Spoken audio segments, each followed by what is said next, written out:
We'll discuss it now with Sahar Aziz, who is a professor of law and a director at the Center for Security, Race and Rights at Rutgers Law School. And she's joining us from New Jersey on Skype. Thanks for your time, Sahar. On a legal basis, what's your take on this? Because, you know, the international rules on claiming asylum are quite clear. And a lot of people have said, you know, when they come to the United States, the moment they put their foot on US soil, they could claim that asylum.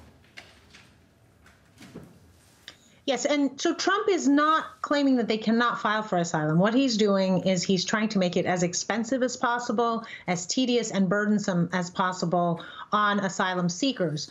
There are other immigration benefits that do impose a fee. For example, if you apply for naturalization or if you apply for a green card.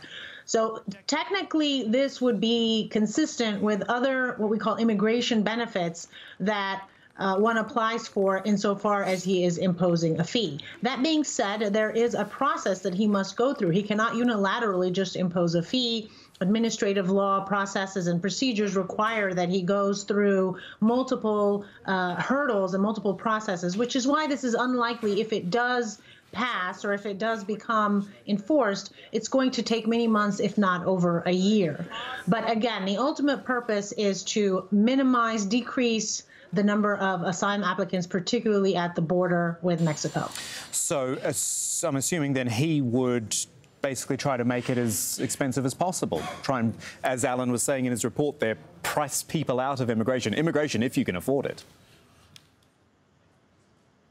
Yes, and actually the most pernicious part of his memorandum to DHS is that he wants to revoke the ability for asylum seekers or asylum applicants to have legal work authorization. That is devastating because currently the process allows an applicant to apply for legal work authorization so that they can work while they're waiting for the decision. And sometimes the decision can take up to 2-3 years, during which the asylum seeker needs to eat. They need shelter. They need to be able to survive. And particularly those who are coming with families, they need to be able to take care of their children. So the process we have in place is a very smart one, because instead of these asylum seekers being dependent on the state or being dependent on friends and family, or more importantly, nonprofit organizations, they can be independent economically by working legally until they get the decision as to whether or not they will be granted asylum.